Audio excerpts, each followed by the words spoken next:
The GFL.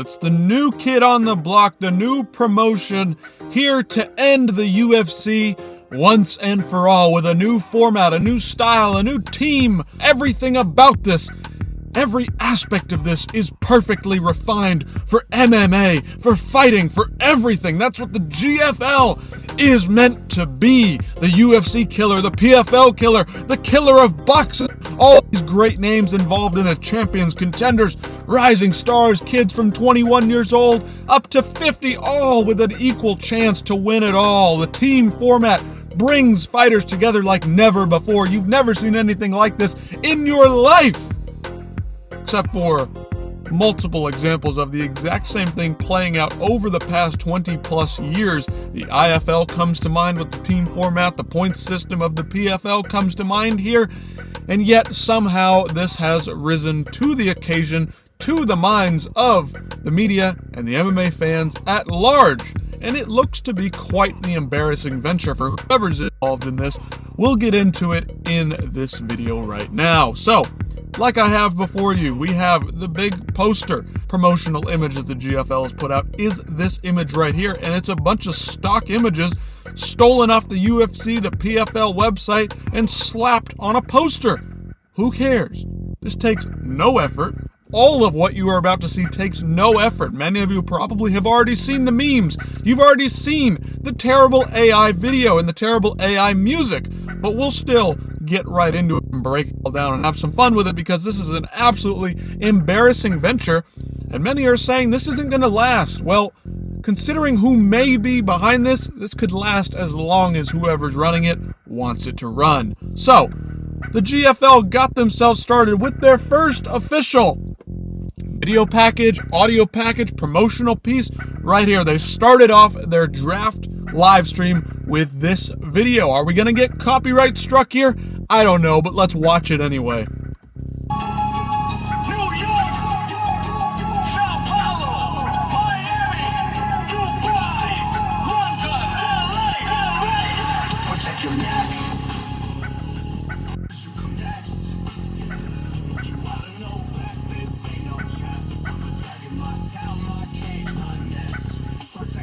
So let's back that up just a second.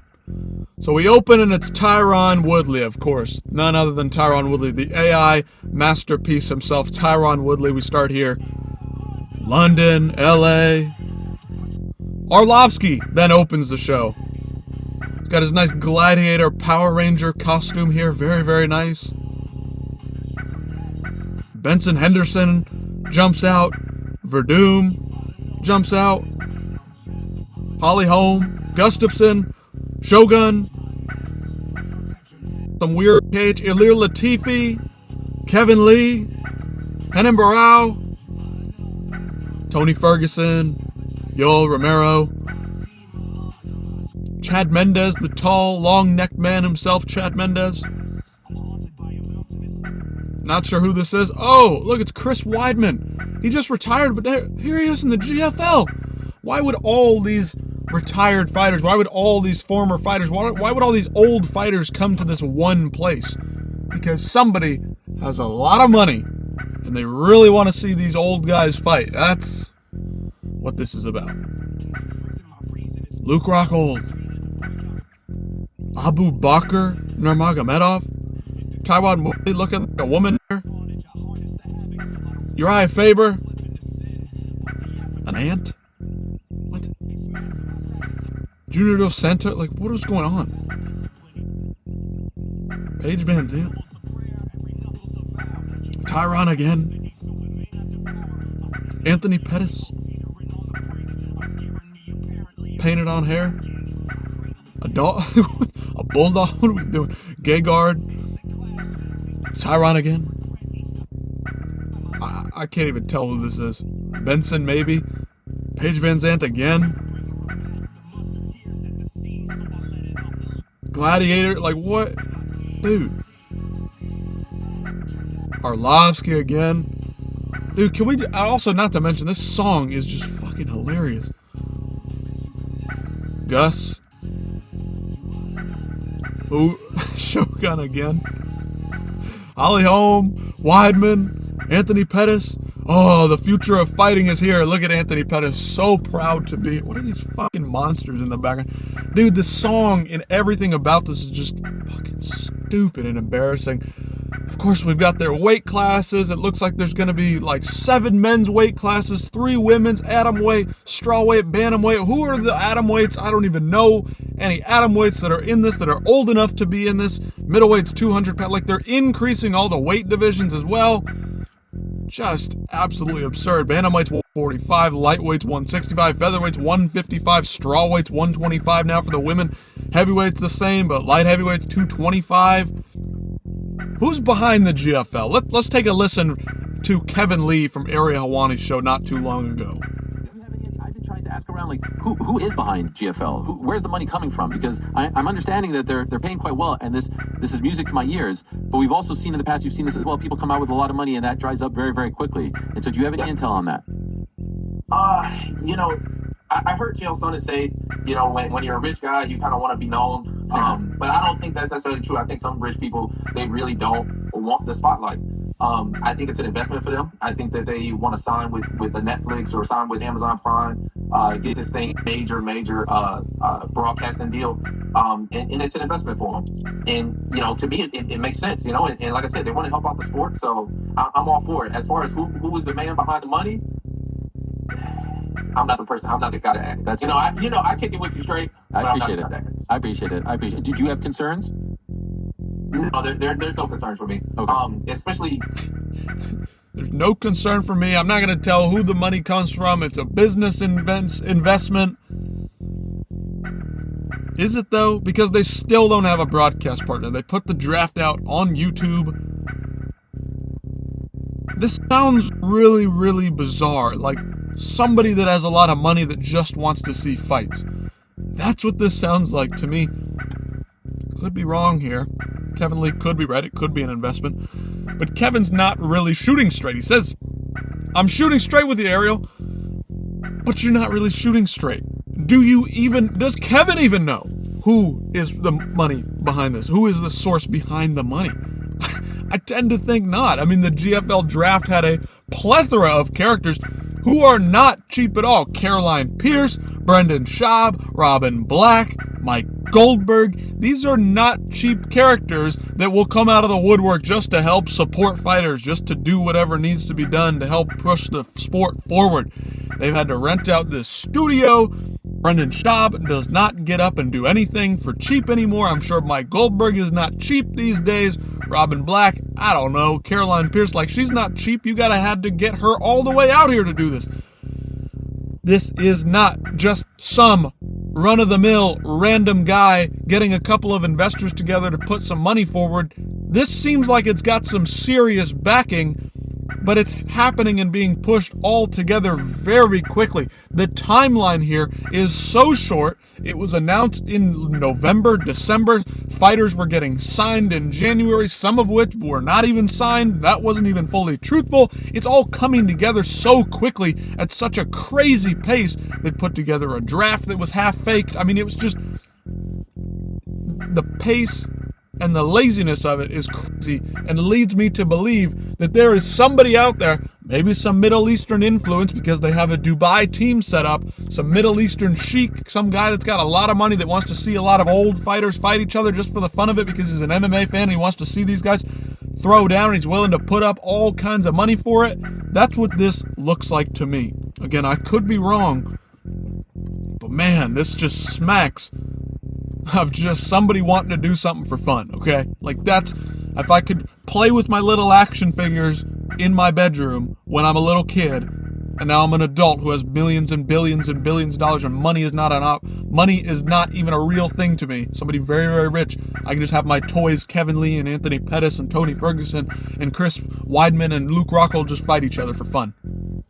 Why is Uriah Faber coming out of retirement to fight? He's got all these business ventures going on. All these guys are very successful outside of the cage, and yet here they are coming back in their 40s. What is going on? I hope every fighter gets paid. I think every fighter is underpaid. I think you guys deserve millions of dollars, and you deserve millions of dollars in back pay as well, and on it goes. And so I'm wondering for you, Kevin, why do you think this will work now? Why do you feel, where's the confidence coming from that this is going to work, that this is going to be the one? Because let's be honest, if this does work, this could revolutionize MMA with the 50-50 split. If fighters are actually truly going to get this and it can be sustainable, this can change everything. Where's the confidence coming from? Yeah, I think, everything is in black and white, and that's how it goes.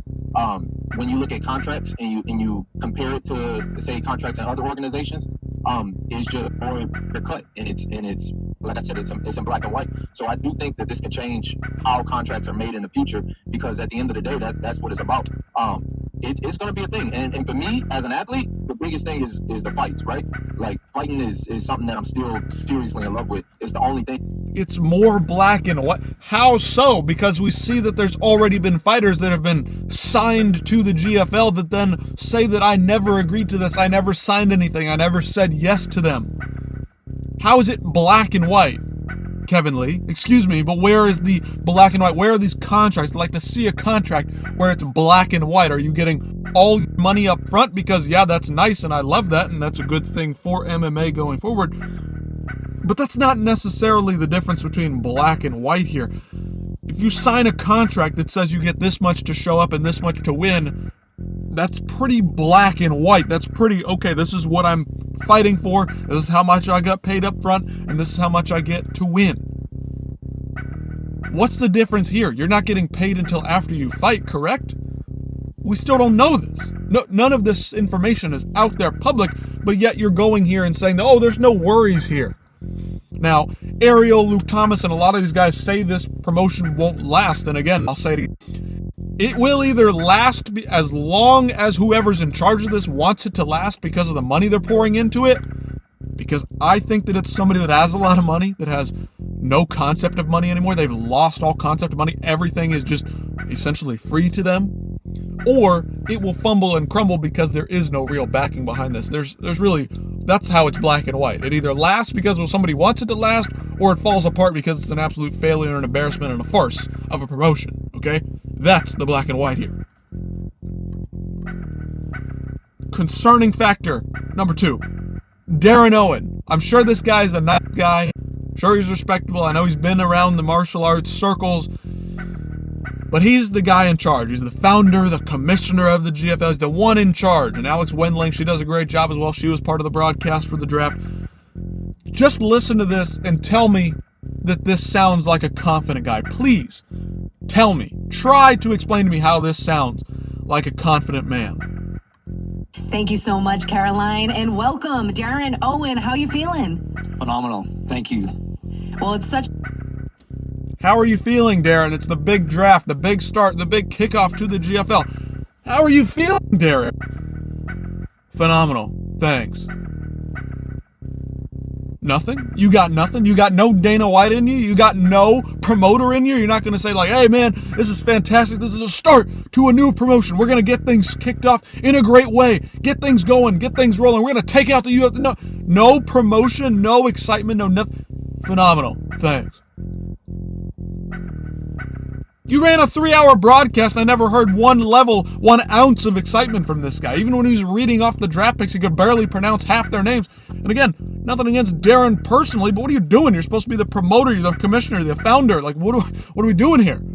Who's the promoter if not you? Because it sounds like it's you. You're tight. Why are we not promoting this, man? If you're so jazzed about this, if it's so exciting to you, what are we doing? What's going on? Rashad Evans got drafted the other night and publicly came out and said, I am not. Let me be clear. The only commitment I have is to lay your ass out in April. I was added to the GFL, without my consent. You ain't off the hook that easy. He's responding to Rampage, of course. They were supposed to fight in a boxing match in April at some point. Aaron Bronstetter here. Rashad was drafted by the GFL at Team Los Angeles, that he wasn't even supposed to be in the draft. It just gets weirder day by day by day. The GFL just posted an update to the team roster of LA, TBA right up here in light heavyweight. Oh, GFL, what's going on here? But Tyron, he's very happy. Sounds like he's getting the bag. Again, this tends to lean towards my theory that this is somebody that is a big fan of MMA that has a lot of money that can just sink it in there. One of these sheiks out there in the Middle East, for example. I like it because I like that the OGs get paid, man. like getting boxing money in MMA is a whole flex, and I'm just excited to be a part of the new wave. Listen, I want these guys to get paid. I want them to be happy. I want them to be healthy in life. I want them to be able to make enough money to move on throughout their careers. And this is a good thing that they're getting paid a lot of money. But also, this is basically just a CTE factory, dangerous venture waiting to happen. I don't know what else to say about it. This could end tragically, or it will just coast by and all be shoved under the rug. There's a lot of old guys. We'll get into it in a second, but there are some numbers that are very concerning heading into this. And it's good that some of them will get paid highly, but I know there's others on this roster that will not be getting paid as much, unless, again, it's some guy out there that just doesn't care about money and wants to chuck money at this forever. But the number one pick, of course, in this draft was the man himself.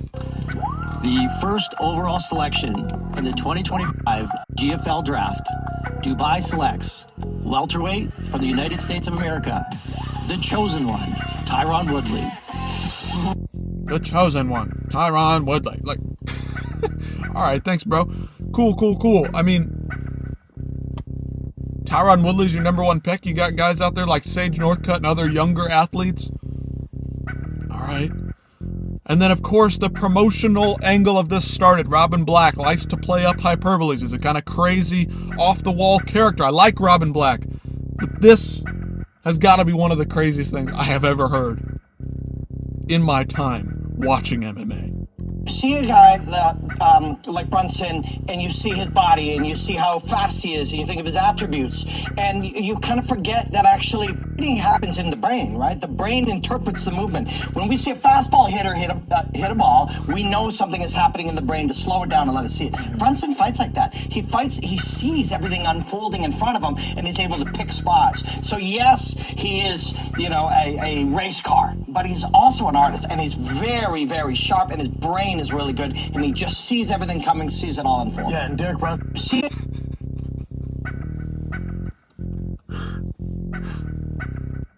Derek Brunson, the intellectual heavyweight, the genius, the high IQ Derek Brunson, the super fast, super athlete Derek Brunson.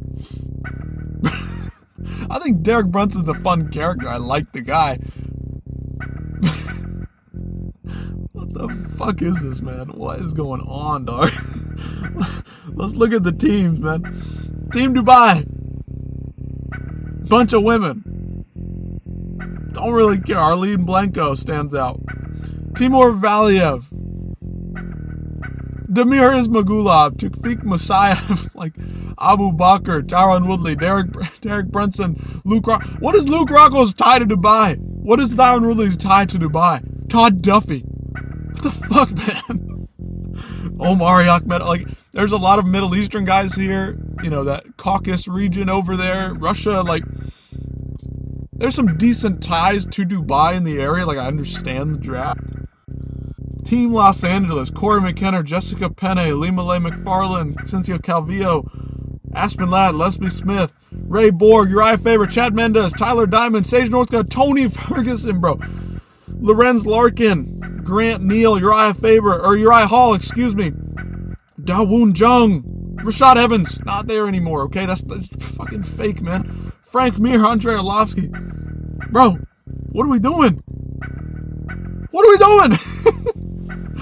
Team London, Julia Budd, Penny Kianzad, Josephine Knutson. Benson Henderson's on Team London. What are we doing?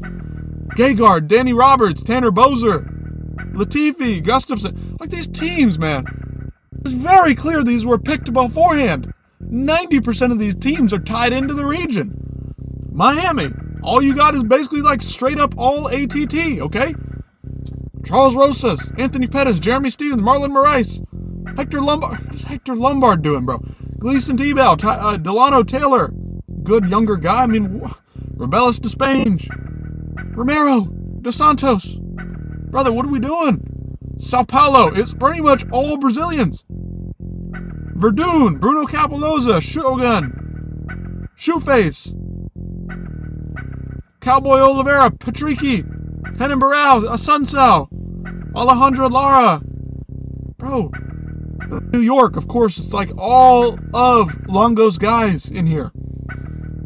And Olynyk for some reason. Dylan Dennis is involved in the GFL. What is this shit? The GFL age stats. We just looked at the roster. The average age of the GFL roster is 35.7 years old. Team Miami's average age is 36. 32 fighters above the age of 40. That's 26% of the roster. The downfall, the years in which you start falling off in MMA is 35 or 34 years old. 74 members of this roster are 35 years or older. 61% of your roster is 35 or older. 29, 15 are below 29 years old. There are 3 fighters that are 47 years old, almost 50 years old, that could be going in there against a 21-year-old or somebody in their prime. 3 47-year-olds. And of course, our guy Tony Ferguson, who is on an 8-fight losing streak at this point, is going to get in there with a killer like Sage Northcutt. And you expect me to take this seriously. I cannot wait for this. I do not want to see these guys get hurt, but this is so unbelievably insane that I cannot wait for it. I am beyond nervous for this. I am beyond excited for this. It is absolute insanity. It's so bad that you cannot look away from it. And that's my final thought. There's no other way to explain this other than it's so bad and so dangerous and so embarrassing and so cringy that you cannot help but watch. You cannot help but keep your eyes fixed on what is going to happen come April when they allegedly have an event planned. So the GFL, what do you think about this? Let me know in the comments down below. Who's behind this? Is it some rich guy that's going to pay for this until he gets bored? Or is it an actual business venture with investors, with real TV contracts on the line, with real promotional contracts on the line, with real fighter contracts on the line? Or is this just some joke by some guy who's got a lot of money? You guys let me know in the comments down below.